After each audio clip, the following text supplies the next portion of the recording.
Swayam Prabha. Digital India. Educated India.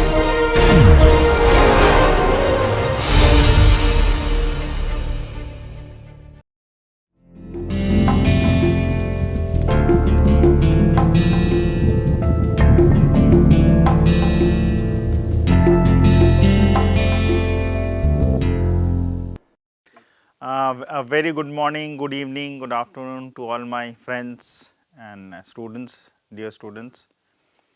This is the 37th class, so we will have 37th, 38th, 39th, 40th, and that would be the end of the project management. And as you know that I mentioned that the GERT, QGERT would be the last portion of these lectures. So, I did mention it quite long time back when we were in the initial stages. And in the last class or last to last class, both the classes we were discussing about GERT, the exclusive OR, the inclusive OR, the AND gates, the logics, and how the logics could be brought into the picture for the GERT concept, and how it is different from the PERT and the CPM. So, just to recapitulate, even though I am sure all of the students are very intelligent enough, they have gone through the lectures, they have understood the concepts thoroughly. So, just the basic point is that if you remember in critical path method, the time was fixed deterministic, based on that we found out the time. In PERT, time was stochastic with a certain distribution, and based on that we found out the time for the critical path, then hence resource constraint when they came, it was necessary for resource leveling, resource scheduling, and how we use the central limit theorem to find out the time to finish a certain number of days completed, that what was the probability of finishing a certain percentage, or vice versa, in the sense that I want to finish certain percentage, what was the date based on which I could at least pass some comments related to that. Then the third point was that how the crashing could be done for each and every job and activity or collectively, such that we could aim at a minimum requirement of resources in the concept of time. Then when we came to GERT or GERT, whatever you call it, we considered another important aspect was time was probabilistic, but the probability of whether a path would be taken was also probabilistic. So, there are two attributes or two characteristics based on which we started discussing. Then we discussed about the launching of a satellite, of a rocket, and how it could be made much more realistic, in the sense that there would be different type of issues related to the jobs and activities taking place, not taking place with certain probability levels.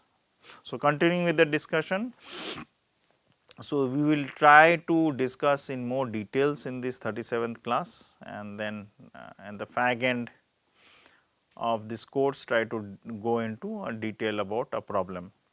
So, one of the niceties of GERT, as the slide says, is its usefulness at many level within a problem area.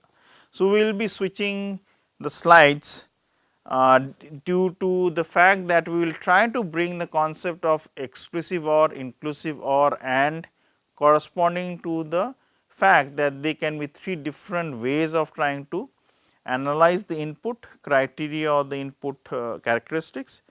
With respect to the output characteristics were 2 in number. So, all the combination, if you remember, I did mention time and again, it was 3 into 2, it was basically 6.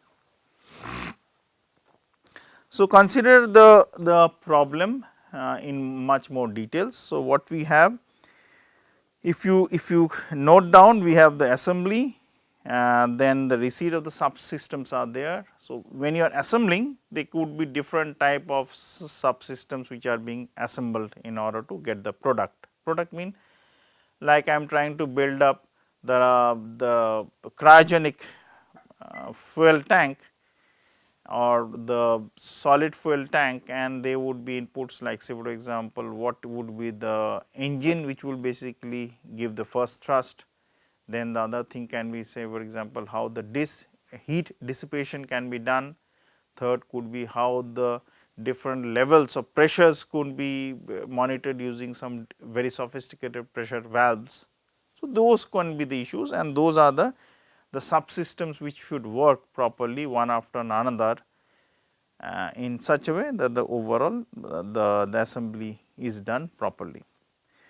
Then once the assembly is done, it goes into the base facility. So, what we are trying to do that we are trying to expand the overall analysis of the project into more details. So, we can understand the different type of jobs or activities or tasks which are necessary.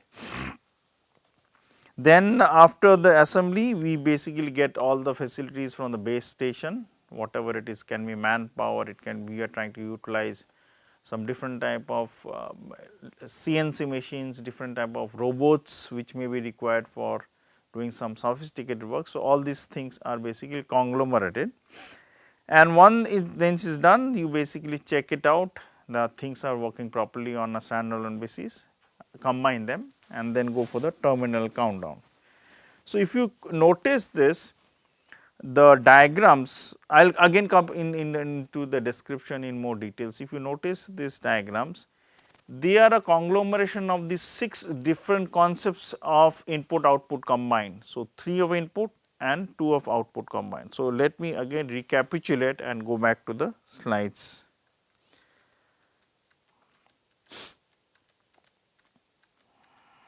Okay. So, the combinations were, so this chart, if you remember, we had discussed that considering the different type of inputs outputs. The first one is the exclusive OR plus the deterministic one, exclusive OR being the input and deterministic being the output. Then you have the exclusive OR or probabilistic, then again input output. So, the first one is the input, second one is the output. So, you remember that, but just I am mentioning that for our own convenience. Then you have the inclusive OR deterministic one. The fourth one is, which is basically the rhombus is the inclusive OR plus probabilistic output. Then you have the AND the deterministic, AND means the input and the deterministic output. Then you have the AND and probabilistic output. So, if you consider that, and I will just pause here for another few seconds. So, the students can have a good look at all the combinations which are there. So, the 1, 2, 3, 4, 5, 6, which is 3 inputs multiplied by 2 outputs combinations, you get these diagrams. So, coming back to our problem description more in a qualitative framework, such that the idea gets much more clear. So, you have the terminal countdown where I am pointing my finger, and based on that you have the concepts where it goes to the orbital correction achieved and the successful orbit being achieved. Then you have the boost phase of the rocket, and one of them, if you see here, there is the unsuccessful orbit being achieved, which means there would be an unsuccessful stage there. And based on that, the failure phase, flight failure phase inputs which take place, because you remember, just not to disturb the flow of discussion, if you remember, I did mention time and again that the concept of looping is not there in PERT CPM, but that is a big negative point in the practical sense, that looping is necessary in many of the projects and many of the network flows. So, if you bring that concept into GERT or GERT or QGERT later on, so you will find that looping concept is a part and parcel of the discussion, such that it makes sense in order to implement many of the practical problems in a very nice way. So, on the other hand, if you had no such problems, so the base diagrams which I am showing, if you have no such problems, they would be, if you notice the topmost the node set of nodes, so called nodes and the arcs, there is a successful launch, and after the inputs which are taken care in the lower half, there is a successful launch, because feedback loops would basically help in doing that. So, what we are actually trying to highlight in this diagram is that the nitty-gritties of each state can be made to the maximum possible extent, considering the looping and the 6 different combinations of 3 inputs and 2 outputs are done to the best possible manner, such that any level of complications can be considered in the GERT diagram. So, we will basically continue the discussion with related to this diagram and to the discussion which we had in the last class related to the successful launching and unsuccessful launching of the spacecraft into the orbit. So, the first point is that AND node plays a predominant role in the activities up to and including the terminal countdown. So, whenever you are trying to analyze the problem, not this only, but any problem, they would be that, say for example, a process would work, or say for example, a stage will start depending on the combinations of the activities which are there beforehand.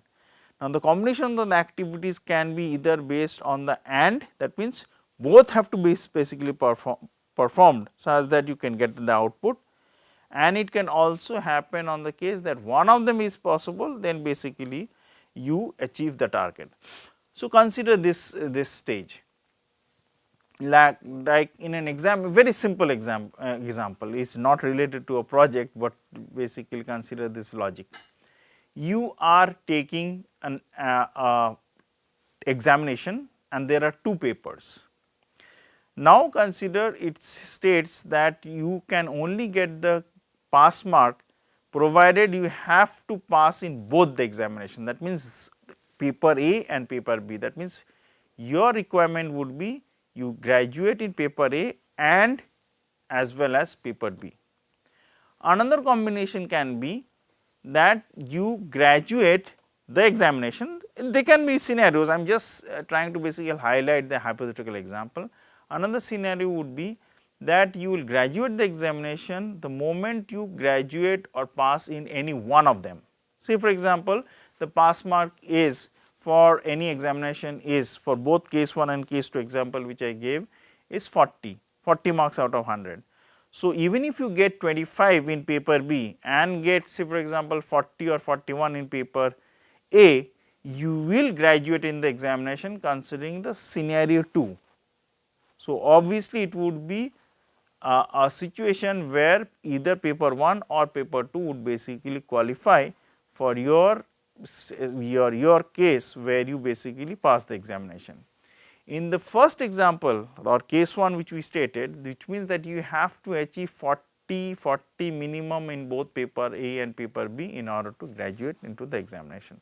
So, this concept of AND or would basically depend, or if you basically go into details of exclusive or inclusive or, as we had mentioned in the diagrams with the so called tables of true and false. So, those truth tables only considering A and B as the activities or A and B as the switches.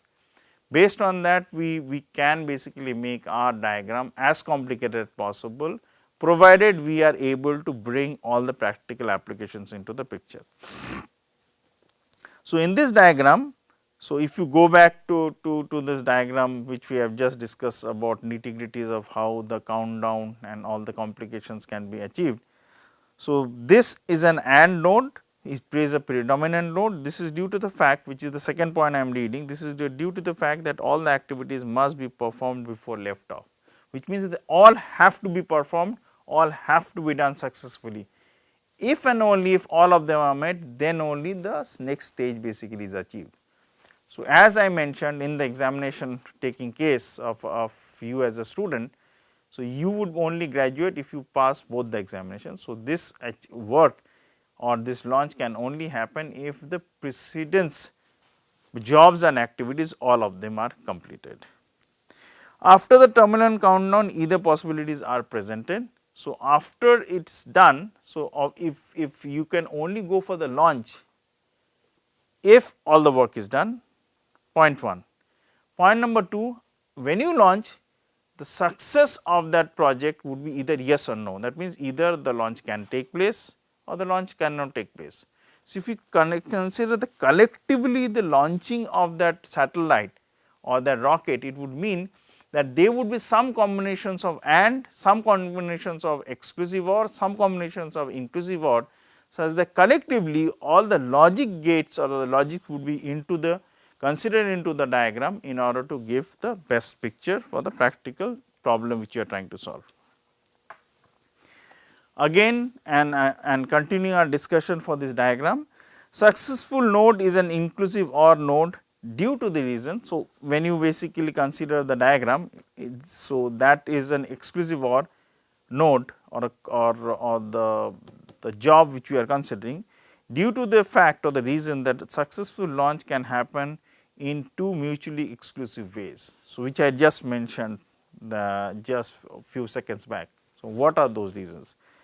Proper operation during boost phase. So, the boost phase is basically just before the takeoff, when the cryogenic rocket or the fuel tank and all the fuel are basically ignited as per the technical norms, and then they lift off once basically meets all the criteria. And another one is that unsuccessful orbit after boost phase which with orbit correction achieved. So, you are considering now different stages. Once you lift off the rocket, so lift off the rocket means you have been able to put forward the rocket into the space. But there are other work also, like say for example, if the rocket goes with a satellite, it may so happen that in the later stage the satellite may not be successfully launched into the orbit. So, if you consider the whole project as such is a failure, but the initial work are success. Another scenario can be the satellite is successfully launched in its orbit, geostationary satellite, consider that is put around the earth in the successful way, but in that case all the stages have to be successful. So, if you consider part by or in the whole holistic sense, the success would be defined depending on what your actual target is. So, in the initial case combining all the jobs in order to basically first put the spacecraft into its flight mode is or can be considered as success. If I consider the whole problem in a sense that even though if I am able to put that satellite into the orbit, but the malfunctions, so obviously it would mean that collectively it is a failure. So, if I basically go into the details, just zoom in onto the diagram. So, you have basically the preparatory actions, if you remember the leftmost portions of trying to combine all the different jobs, and then basically you test it. Now, when you are testing it, so that detailed discussion I did not do, when you test it there may be some problems.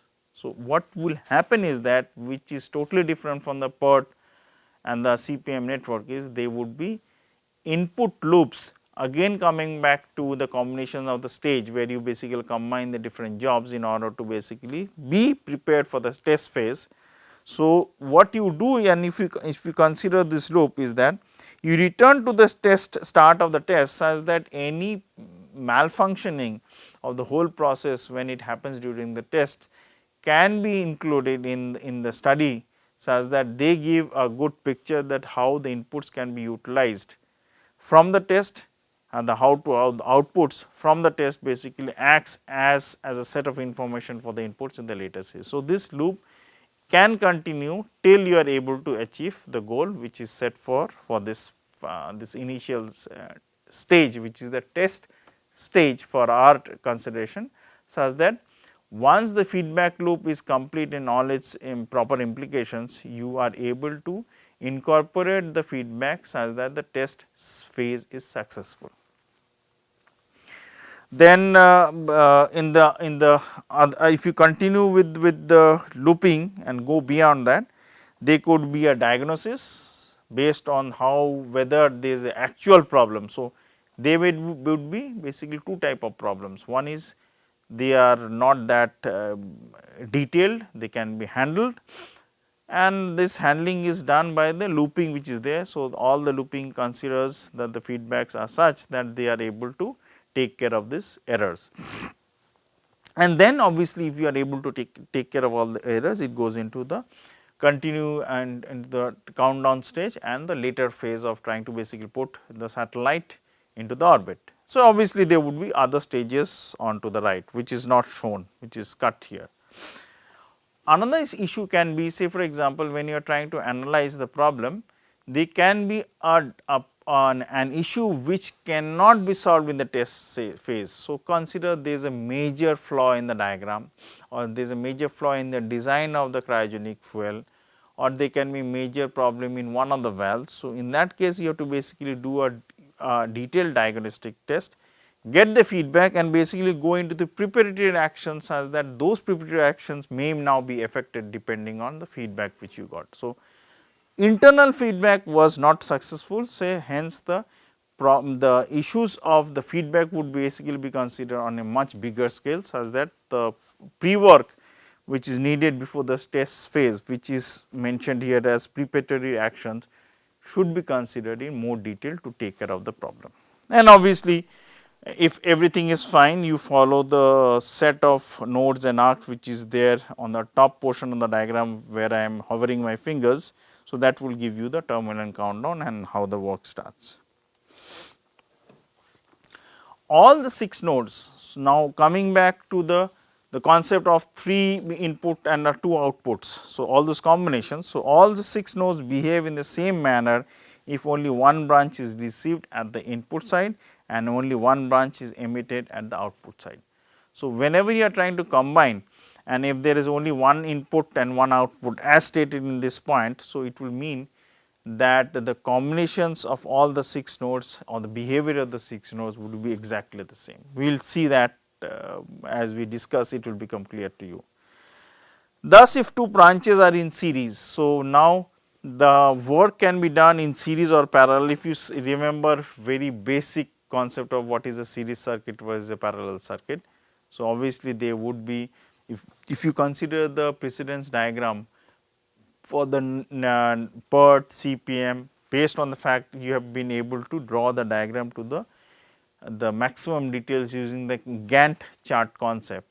So, there would be some jobs which can run parallelly. So, we will consider them to be in parallel, and then some jobs would basically have a very strict precedence and successor concepts, such that one job can only start once the other job has started, or one job can only start once the other job has finished. So, in that case you will basically have the concept of the series. So, that is what we generally mean by the concept of series and the parallel concept of the jobs in the network concept. Thus, if 2 branches are in series and they are being considered, then the node type have no effect on the equivalence of one branch on the network. So, depending on how the work works, it will basically have an implication. The reason being that, if you remember the initial discussion which we had about the different concepts of 3 inputs and the 2 outputs, that would make a sense, because in one of the diagrams. So, let pause here, I will go back to this detailed table once again to refresh our memories. So, if you come back to the 3 inputs, so it means that if you read the characteristics, that will make it clear. So, the first one says, which is an exclusive OR, that it says that only one and only one of the branches leading to the node can be realized at a given time. So, there would be only one. So, depending on the realization, it will basically depend on which one of is taken.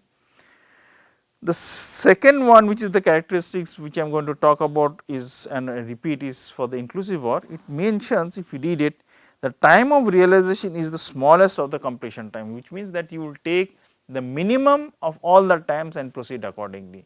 So, the discussion which we had just few minutes back, depending on the combinations, would obviously mean that either you take the minimum time or the maximum time. Now, the point of maximum time is coming here, or the realization would be coming here. If you read the last characteristics of AND, it stated the time of realization thus is the largest of the completion time of the activities leading into the AND node. That means, all of them combined together would only be achieved, and such that the next stage is achievable, or the next stage of the job or the activity is active. So, in that case, all of them have to be done in such a way, the moment the last switch is put on. I am considering the switch as a very simple concept of the job, and once it is completed, then only the rest of the whole project can start. So, if you read these characteristics once again for a better understanding, you will understand what I am basically going or discussing through.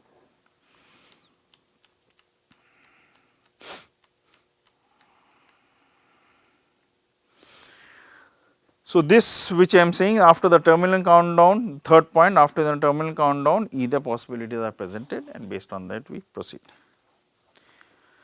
Now, continuing the discussion, successful node is an exclusive OR node due to the reason that successful launch can happen in two mutually exclusive ways, which are proper operation during the boost phase. So, when you are trying to boost the engine of the rocket and then put it into space. So, if everything is working properly, then only the exclusive OR node would be there.